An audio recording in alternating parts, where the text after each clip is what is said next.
ये बराबरी की लड़ाई है। अब हम इनके पीछे नहीं जाएंगे, हम साथ में ठहरेंगे। जब ओवैसी और कुशवाहा खड़े हो गए तो अब हम सामने रहेंगे, ये हमारे पीछे आएंगे। इंशाअल्लाह देखना उत्तर प्रदेश में आप। अने ये सपा का प्रत्याशी है, बिटकी विधानसभा का, कहता है कि दाढ़ी वाले टोपी वाले वोट मत दो। तो हमने वहां भाषण में कहा, आज भी करें, तो वो बिटकी के विधानसभा के प्रत्याशी सपा के गुप्ता साहब ने कहा कि दाढ़ी टोपी वालों का वोट नहीं चाहिए। तो मुझे मालूम गुप्ता साहब, तुमको दाढ़ी सिर्फ मोदी की पसंद है, ओवैसी की क्या पसंद है तुमकी? वहां पर समाजवादी पार्टी का जो प्रत्याशी है, गुप्ता साहब उनका नाम है, आली जनाब गुप्ता साहब ने अपने मीडिया को बयान देकर कहा कि मेरे साथ दाढ़ी वाले टोपी वाले मत आइए। अब आप सुनिए हमारी बात। अब आप सुनिए कि एक इलेक्शन लड़ रहा है, ना अभी जीता है और ना कभी जीतेगा इंशाअल्लाह गुप्ता। वो कह रहा है बिटकी की जनता से कि दाढ़ी टोपी वाले मत आओ, और ये हमको कहते हैं बी टीम। अरे दो जीते कांग्रेस से भाग गए बीजेपी में कि बाबू सिंह कुशवाहा साहब के घर पे आके बैठे थे कि उन्होंने कुछ मसाला खिलाया था उनको। अब कांग्रेस के पास कोई बयान नहीं है। अच्छा, आपने पार्लियामेंट के इलेक्शन में यहां पर कांग्रेस की सदर मोहतरमा सोनिया गांधी कामयाब हुई, उनकी मेजॉरिटी कम कैसे हुई अब की बार? कितने मर्तबा रायबरेली से जीती, अब की बार मेजॉरिटी उनकी क्यों कम हुई बताइए? कि हमने कहा था कि हमारा यहां पर कोई प्रत्याशी था? अच्छा, वो राहुल गांधी भैया कैसे हार गए मेठी? हम हराए उनको? हम हराए क्या उनको बताइए? हमारा तो कोई कैंडिडेट भी नहीं था वहां पर, हम तो यूपी में चुनाव लड़े ही नहीं। मगर इन सबको डर क्या है? नहीं ओवैसी आएगा तो बीजेपी जीत जाएगी। अच्छा, 2019 में सपा और बसपा मिलकर इलेक्शन लड़े नहीं लड़े?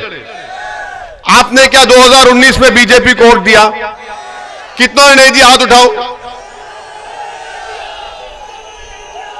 तो सपा और बसपा मिलकर लड़े तो खाली 15 जीते, करीब 65 पर मोदी कामयाब हो गए। हम तो नहीं लड़े, मगर फिर भी बोलेंगे नहीं ओवैसी गाड़ी में बैठकर अमेठी से गया था इसलिए राहुल बाबा हार गए। अबे कल बोल देगा कि कल घर में भैंस दूध नहीं दी इसलिए कि ओवैसी का नाम भैंस के सामने कहा गया, उसने कहा दूध नहीं दूंगी, अब ओवैसी का नाम ले लिए। मुर्गी अंडा नहीं देगी, बोलेगी नहीं इसके सामने मुर्गी का ओवैसी का नाम लिए थे। मुर्गा सुबह 4 बजे बांग नहीं देगा, बोलेगा नहीं मैंने रात में ओवैसी का नाम सुना, मैं नहीं पुकारूंगा। तो मालूम हुआ कि इनकी पूरी बीमारियों का इलाज का नाम असदुद्दीन ओवैसी है। इनको ख्वाब में कोई अच्छे ख्वाब नहीं आते, इनको हम ही आते हैं इनके ख्वाब में। हर चीज की जिम्मेदारी हमारे कंधे पर। अरे हम क्या तुम्हारे गुलाम हैं?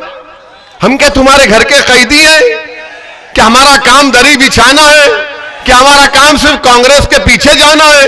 क्या हमारा काम सिर्फ अखिलेश को, मुलायम सिंह को, बहन जी को मुख्यमंत्री बना और हम संतरी भी ना बने? मेरे अजीज दोस्तों और बुजुर्गों, ये लड़ाई हमारी है। ये लड़ाई ओवैसी और बाबू सिंह कुशवाहा की है। ये लड़ाई मेरे भाई राधे श्याम की है। ये बराबरी की लड़ाई है। अब हम इनके पीछे नहीं जाएंगे, हम साथ में ठहरेंगे। जब ओवैसी और कुशवाहा खड़े हो गए तो अब हम सामने रहेंगे, ये हमारे पीछे आएंगे। इंशाअल्लाह देखना उत्तर प्रदेश में आप। अने ये सपा का प्रत्याशी है, बिटकी विधानसभा का, कहता है कि दाढ़ी वाले टोपी वाले वोट मत दो। तो हमने वहां भाषण में कहा, आज भी करें, तो वो बिटकी के विधानसभा के प्रत्याशी सपा के गुप्ता साहब ने कहा कि दाढ़ी टोपी वालों का वोट नहीं चाहिए। तो मुझे मालूम गुप्ता साहब, तुमको दाढ़ी सिर्फ मोदी की पसंद है, ओवैसी की क्या पसंद है तुमकी? अब आप बताइए, यानी हर चीज में, अरे तुम ध्रुवीकरण कर रहे हो, तुम फिरका परस्ती फैला रहे हो, तुम सब चीज तुम कर रहे हो। और मैं क्या कह रहा हूं? मैं तो हक की बात कर रहा हूं, मैं मसावात की बात कर रहा हूं, बराबरी की बात कर रहा हूं, हिस्सेदारी की बात कर रहा हूं। मैं ये कह रहा हूं कि मेरी बच्ची हिजाब पहने या पहन कर आए, उसको स्कूल में जाकर पढ़ना चाहिए। तुम स्कूल में जाने से रोक रहे हो। मैं ये कह रहा हूं कि मेरा ख्वाब है कि एक दिन इंशाअल्लाह इस देश की प्रधानमंत्री मेरी बेटी बनेगी हिजाब पहनकर, तो इनको पेट में दर्द शुरू हो जाता है।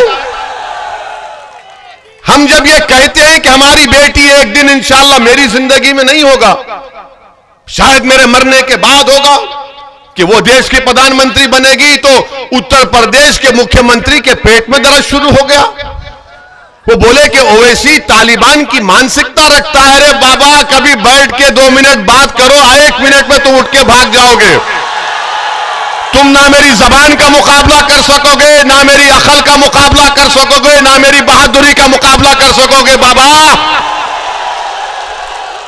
पार्लियामेंट में बाबा ने, जब हम एमपी थे 2005, 6 या 9 में, जब बाबा पे हमला हुआ था मुख्यमंत्री पर, तो पार्लियामेंट में बाबा रोना शुरू कर दिए थे। वीडियो है, देखो, बाबा रोए थे ना, आंसुओं से रो रहे थे बाबा। हमारी गाड़ी पर 4 गोलियां चली, हम रोए।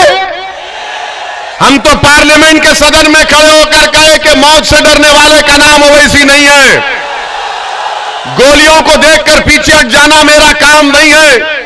मेरा काम यह है कि आंधियों में चिराग जलाना और आंधियों में चिराग जलाने का हुनर हम जान चुके हैं और जलाएंगे चिराग को इंशाअल्लाह ताला।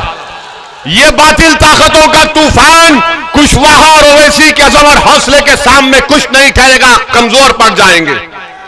मेरे अजीज दोस्तों और बुजुर्गों, यह समझने की जरूरत है, मुख्यमंत्री बाबा साहेब अंबेडकर के संविधान पर कसम खाते हैं कि भेदभाव नहीं करूंगा, और उत्तर प्रदेश के मुसलमानों से एक टीवी चैनल में बैठकर कहते हैं कि ये कटमुल्ले हैं। क्या आप कटमुल्ले हैं? आप इंसान नहीं है? तो बता दो इनको, इंसान अगर है तो जिंदगी का मुजाहरा करो। अगर जिंदा हो तो जिंदगी का सबूत दो। जिंदगी का सबूत यह है कि तुम इंसान से मत डरो, खालिक से डरो।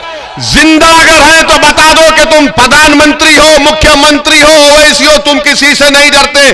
तुम डरते हो तो ऊपर वाले से, और डरते हो तो अपने जमीर से डरते हो। तुम ये काम आपको करना है। ये आके डराते हैं ये ओवैसी आएगा तो बीजेपी जीत जाएगी, वो बीजेपी वाले हमारा डर दिखाते हैं इनको। अरे क्या मैं सबकी लैला बना हुआ हूं? है हम ही को दिखाते हैं। तुम्हारे पास कोई अच्छा खूबसूरत हैंडसम नहीं है क्या? 6 फीट का आदमी तुम ही नजर आ रहा है, मर्दे मुजाहिद, दूसरा तो कोई नजर ही नहीं आता इनको।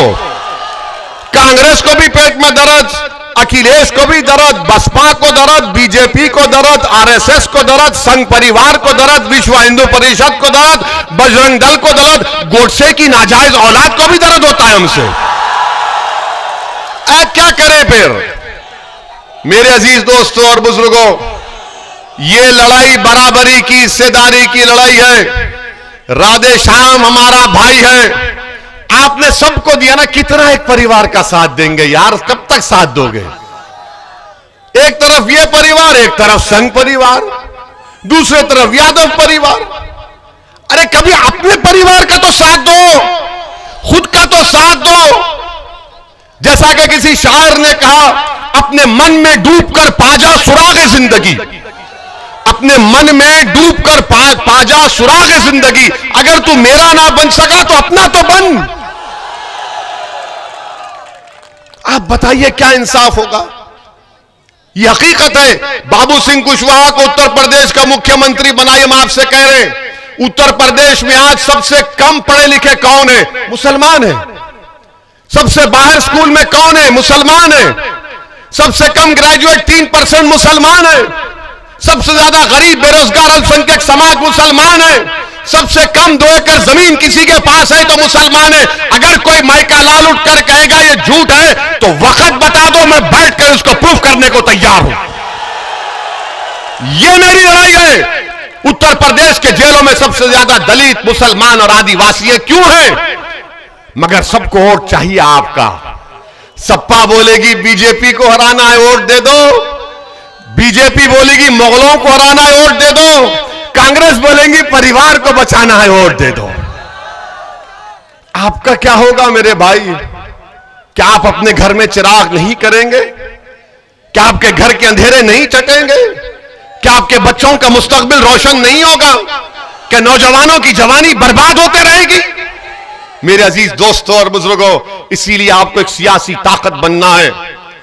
जब तक आपका कोई सियासी नेता नहीं होगा, राजनेता नहीं होगा, आज कुशवाहा आपके सामने खड़ा है, इसकी कदर करो। आज कुशवाहा तुम्हारे सामने खड़ा है, कदर करो। फिर याद रखो 50 साल तक कोई आने वाला नहीं है। आज ओवैसी अगर उत्तर प्रदेश को आया तो मैं अपनी मकबूलियत के लिए नहीं आया हूं, ना मैं तुम्हारे मेरी ताईद में नारे सुनने के लिए आया हूं। मेरी जिंदगी का चिराग कभी भी गुल हो जाएगा जब अल्लाह फैसला करेगा। मगर आपको नेता बनना है और बनाएगा इंशाअल्लाह अल्लाह आपको नेता, इंशाअल्लाह ताला आपको नेता बनना है। आपके मुस्तकबिल के फैसले आप करेंगे। आपके मुस्तकबिल के फैसले अखिलेश नहीं करेगा, आपके मुस्तकबिल के फैसले योगी नहीं करेगा, आपके मुस्तकबिल के फैसले बहन मायावती नहीं करेगी। आपके मुस्तकबिल के फैसले आपका नेता करेगा, जो आपकी सफों से उठेगा और आपकी रहबरी और क़यादत भी करेगा इंशाअल्लाह। ये पैगाम आपको देने को आया हूं।